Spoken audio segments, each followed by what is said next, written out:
जय जिनेन्द्र, जय जिनेन्द्र। आइए, कैसे हो आप? बढ़िया। तू कैसी है? बस मैं भी ठीक हूँ। अरे क्या बात है, अब तैयार हो क्या आए हो? कहीं जा रहे हो क्या? अरे हाँ, अभी अक्षय तृतीया आ रही है ना, तो मुझे थोड़ी गोल्ड का शॉपिंग करना है। तू चलेगा मेरे साथ?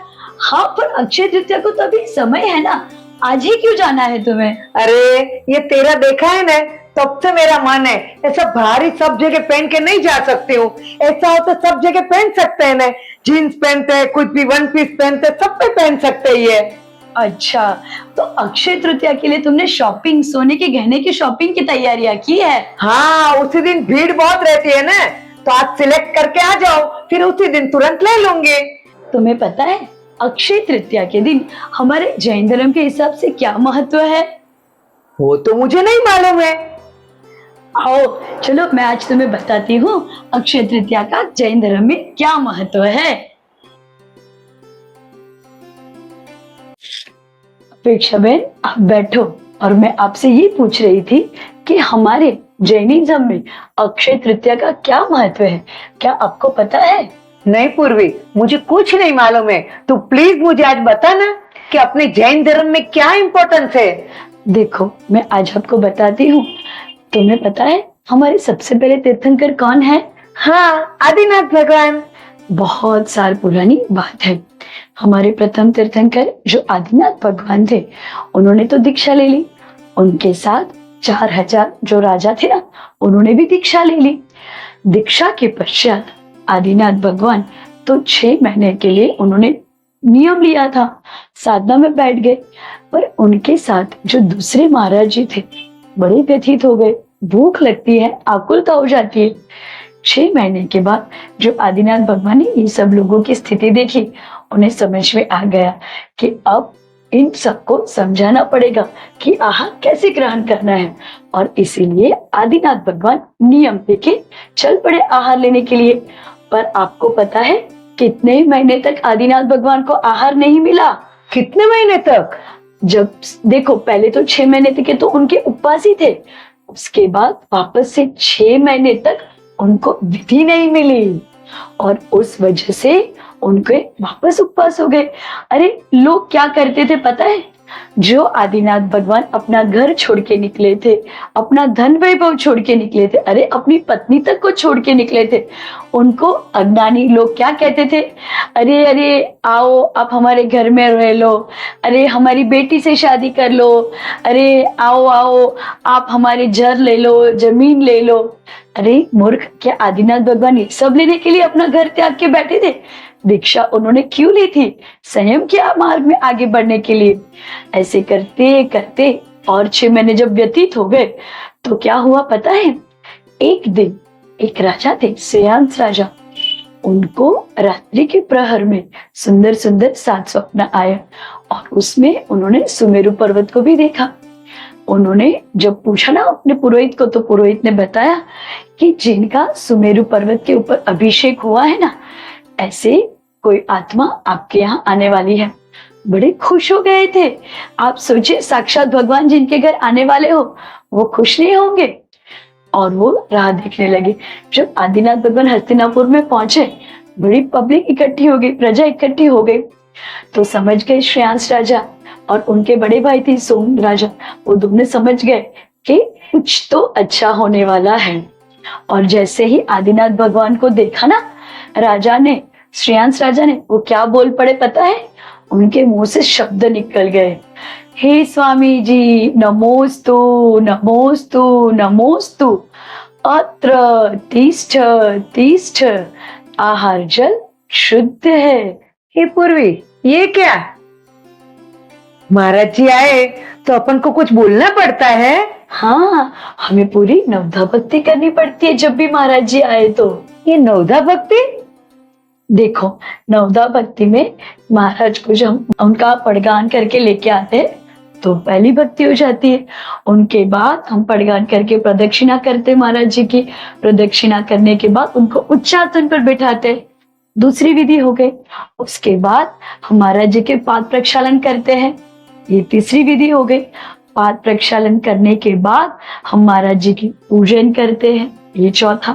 पूजन करने के बाद हमको नमस्कार करते हैं, ये पांचवा।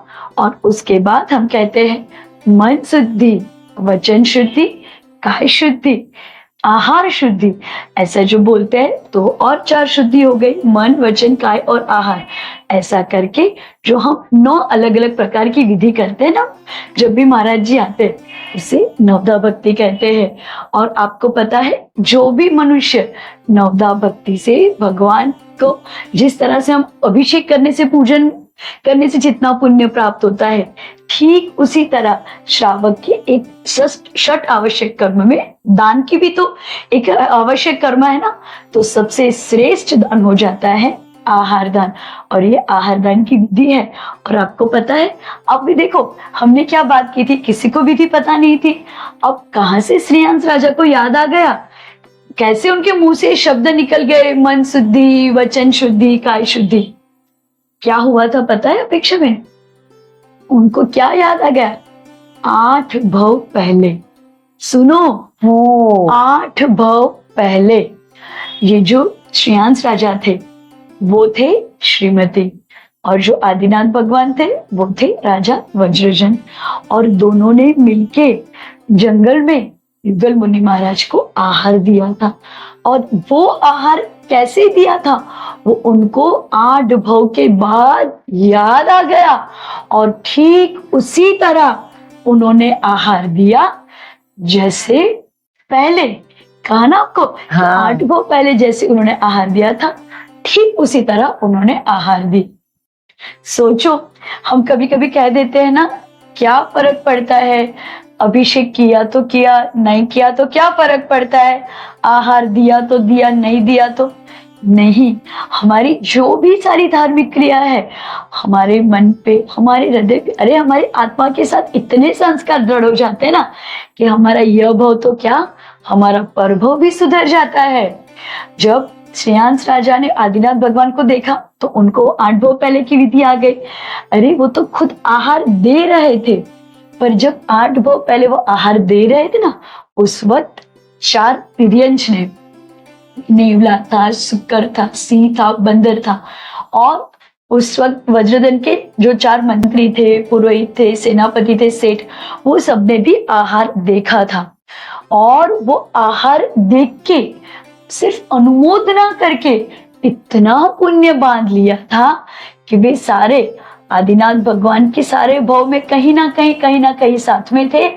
और जब आदिनाथ भगवान का जीव आदिनाथ भगवान के रूप में आया ना, तब ये चारों तिर्यंश और चारों, वो भी कोई बाहुबली बन गए, कोई भरत भगवान बन गए, कोई वृषभ सेन बन गए। मतलब कहीं ना कहीं वो लोग भी ऐसे जुड़ गए कि वो सभी ने भी मोक्ष की प्राप्ति कर ली। अब देखो, कहने का तात्पर्य क्या है, कृत, कारित, अनुमोदना, वो तीनों कितने महत्वपूर्ण है। मतलब मैं तो सबसे बोलती हूँ, आहार देना सबसे श्रेष्ठ है, पर किसी वजह से आप नहीं दे पा रहे हो, आप खुद बीमार हो, या हो सकता है कि आपको सूतक पातक लग गया हो, तो उस वक्त एटलीस्ट आप आहार दे ही ना पाओ तो देखो तो सही। देखने से भी कितने कितने कर्म की निर्जरा होती है और कितना पुण्य हो जाता है। और इसीलिए मैं सबसे कहती हूँ, और तुम्हें भी मैं कहती हूँ, कि देखो जब भी आपके वहां कभी कोई महाराज जी आए ना, तो जरूर जरूर आहार देना चाहिए। और ये जो दिन है, पर्व के दिन है, जैसे अक्षय तृतीया तुम्हें बताया ना, कितना बड़ा पर्व का दिन है। सोचो तो, हमारे प्रथम तीर्थंकर आदिनाथ भगवान को सबसे पहले दिन आहार हुआ था, तो उस दिन की तो बात ही क्या होगी। तो इसीलिए हम सभी को भी आहार देना ही चाहिए। और अक्षय तृतीया के दिन आहार देने से हमें बहुत पुण्य का संचय होता है। और एक बात बताओ, जब तीर्थंकर का आहार होता है ना, उस वक्त 5 आश्चर्य होते हैं।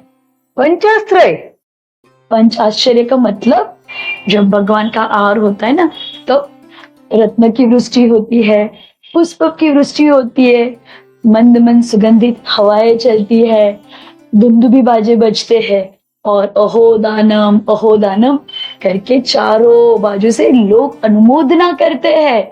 और इसीलिए तो आपको पता है, जब भी आहार कहीं पे होता है ना, और एक बहुत विशेषता होती है, कहा जाता है जहां पे भी महाराज जी के आहार होते हैं ना, वहां पे अक्षीण रिद्धि हो जाती है। मतलब आप देखना, चौके में कभी भोजन की कमी नहीं हो जाती है। हाँ, कितने लोग भोजन करते हैं लेकिन कभी कुछ खत्म नहीं होता है। हाँ, वो महाराज जी तो प्रताप है। और इसीलिए मैं आपको भी बोलती हूँ कि हमने मनुष्य अवतार मिला, मनुष्य में जैन कुल मिला, और जैन कुल में उत्तम श्रावक कुल हमें मिला, तो क्यों उसका सबसे ज्यादा फायदा ना उठाए। अरे भाई, इस अक्षय तृतीया में ठीक है भाई, खरीदी तो हम हर साल करते हैं, हम हर साल घूमने भी जाते हैं, हर साल हम सोचते भी है ना ये लेंगे वो लेंगे, पर सही कहना चाहिए ना तुम्हें, तो सबसे पहले सुबह महाराज जी को आहार दो, और उसके बाद ये सारी बातें सोचो। पूर्वी, आज तेरे से बात होके मुझे इतना मन हो गया कि मैं कब महाराज जी को आहार देने जाऊं। और ये अक्षय तृतीया के दिन वो गन्ने का जूस क्यों पीते हैं सब लोग? अरे वो तो मैं तुम्हें बताना ही भूल गई। अक्षय तृतीया के दिन महाराज जी 1 साल हो गए थे आदिनाथ महाराज जी को। हाँ, तो उनका आहार सबसे पहले श्रेयास राजा ने गन्ने के जूस से करवाया था। और हाँ। इसीलिए लोग क्या करते हैं, जब अक्षय तृतीया होती है तो गन्ने का रस पीते भी है, दूसरों को पिलाते भी है, और जैन धर्म की जय जयकार करते हैं। और इसीलिए गन्ने का जूस पीने का अक्षय तृतीया के दिन बड़ा महत्व होता है। पूर्वी, इस बार तो मुझे आदिनाथ भगवान का अभिषेक करने के भी लिए ले जाना, और कहाँ भी महाराज जी हो, अपन तू मुझे साथ में लेके जाना आहार देने के लिए। अपन ऐसे आहार दे सकते हैं ना? अरे नहीं नहीं नहीं।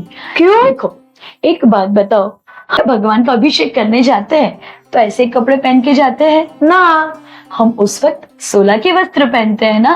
ये 16 क्या होता है? अरे देखो, 16 क्या होता है मैं तुम्हें समझाती हूँ। कहा जाता है कि भाई, द्रव्य, क्षेत्र, भाव, काल, और उसका आहार, मन, वचन और काय की शुद्धि। किस किस की शुद्धि? द्रव्य, क्षेत्र, भाव, काल और आहार, मन, वचन और काय। 4 गुना 4 किया तो कितना हो गया? 16। मतलब इन 16 प्रकार की शुद्धि।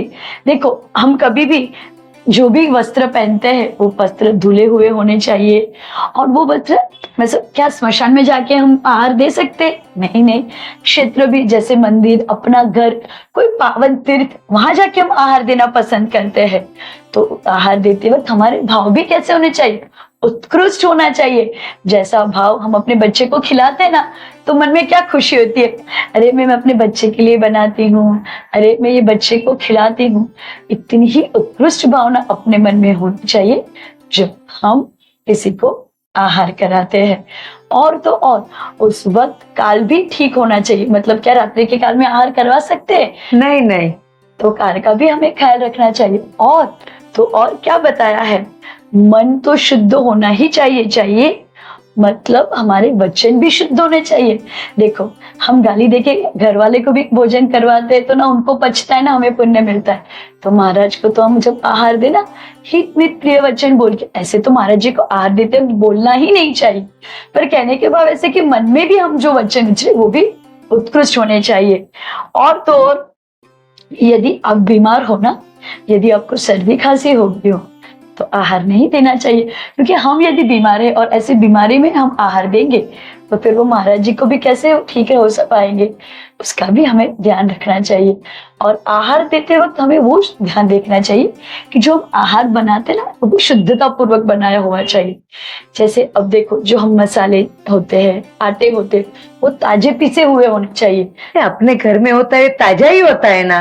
देखो, हम तो क्या करते, पीस लेते, कभी हफ्ता भर खा लेते, कभी 15 दिन तक खा लेते। हाँ। पर महाराज जी के लिए तो काल के हिसाब से हम आटा पीसते हैं, उनका मसाला भी हम जिस जैसे समय हो, जैसा काल हो, कभी 3 दिन का, 5 दिन का, 7 दिन का, जिस प्रकार का काल हो उस प्रकार से हम मसाला वगैरह पीस के रखते हैं। और तो और जो महाराज जी को हम आहार देते हैं ना, वो सारी चीजें हमें शुद्धता पूर्वक तैयार करनी चाहिए। मतलब चावल गेहूं सबको अच्छे से छान के सब देखना चाहिए उसमें कुछ कीड़े वगैरह तो नहीं है ना। और तो और जहाँ पे आहार बनता है ना, वो क्षेत्र भी शुद्ध होना चाहिए, वहां ना जाले लगे होने चाहिए, ना कोई प्रकार की गंदगी होने चाहिए। और ऐसा ना हो कि आप खाना बनाते हो वहां पे चूहा, बिल्ली या कुछ कीड़ी वगैरह आ जाए जिससे खाना अशुद्ध हो जाए, वो भी हमें ध्यान रखना चाहिए। अब सोचो इतनी सारी चीजों का हम ध्यान रखते हैं तो हमारे मन के भाव कितने उत्कृष्ट हो जाते हैं। अरे महाराज जी तो बताते हैं कि भाई आपके घर यदि आपको चौका लगाना हो ना तो बहुत दिन पहले नाम लिखवा दो। वो बोलते हैं 1 महीने पहले आपने नाम लिखा है तो पूरे महीने आप सोचते रहोगे ये बनाओ, वो बनाओ, ये लाओ, वो लाओ, ये महाराज जी को ये पसंद होगा, ये महाराज जी को ये स्वास्थ्य के लिए ठीक होगा।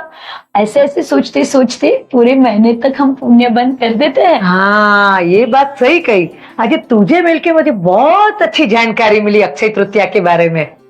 तो देखो अब इस अक्षय तृतीया को बिना समय गवाए आहार देने की कोशिश जरूर करना। और तुम्हें पता है जो आहार देते हैं ना वो श्रावक के भी गुण होते हैं। हर श्रावक के बस की बात नहीं है आहार देने के लिए। मतलब देखो हम आहार तो दे सकते हैं पर क्या हो जाता है जो श्रावक रहते हैं ना उनके कौन से गुण होते हैं, तो उनको महाराज को आहार कैसे देना चाहिए? श्रद्धा से, भक्ति से, संतोष से, विवेक ज्ञान से, क्षमा से, अलुप्तता से और शक्ति से। अलुप्तता मतलब हम आहार दे रहे, अरे आज मैं महाराज जी को आहार दे रही हूँ ना, मुझे इतने पैसे का फायदा हो जाएगा, इतना धन धान्य समृद्धि मिल जाए, ऐसा सोच के आहार नहीं देना चाहिए। आई बात समझ में? समझ में आई, समझ में आई। और तो और उनके दूषण भी नहीं होने चाहिए।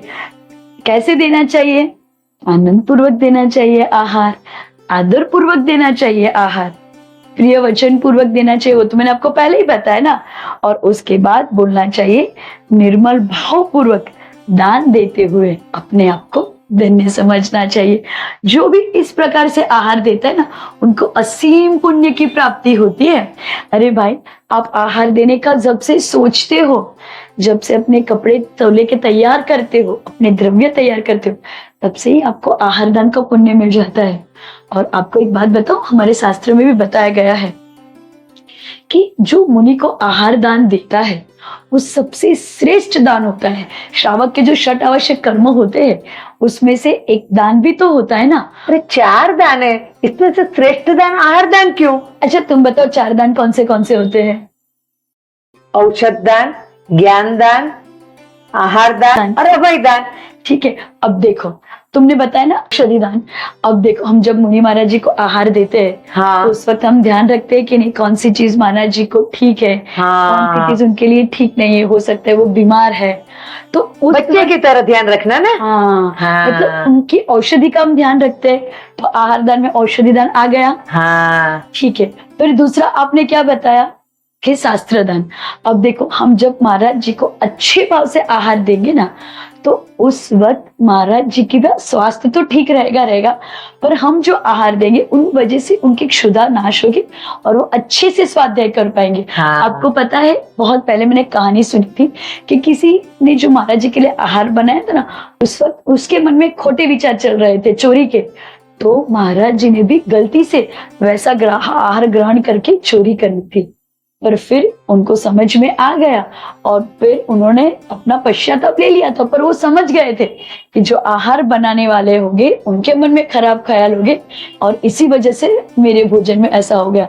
तो फिर आपको समझ में आ गया कि आहार दान में क्या क्या हो गया। औषधि दान तो हो गया, शास्त्र दान हो गया, और हम जो महाराज जी को आहार देते हैं उनसे उनकी जीवन की रक्षा होती है, क्योंकि किसी को भी मनुष्य को शरीर होगा तो ही वो तब साधना कर सकेंगे, और निरोगी शरीर होना भी जरूरी है। कोई बीमार हो तो कैसे आराधना कर पाएंगे।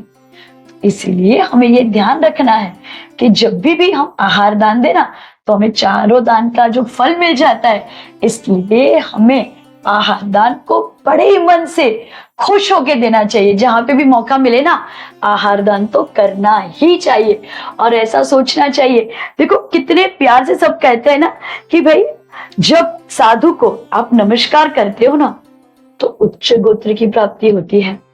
कहा जाता है हम जब साधु को आहार देते हैं ना, तो उत्कृष्ट भोग भूमि की प्राप्ति हो जाती है। जब हम साधु की उपासना करते हैं तो हम भी वैसे बन जाते हैं कि हमारे भी पूजा होए। जब हम साधु की पूजन करते हैं तो हमारा भी सुंदर रूप निखर जाता है। और तो और जब हम साधु की स्तुति करते हैं ना, तो हमारी भी यश कीर्ति फैलती है। और जब साधु का आहार हो जाए ना, उसके बाद हम उनके हाथ पैर सब धुलाते और फिर हम उनको क्या देते पता है? पीछी और कमंडल उनके हाथ में देते हैं।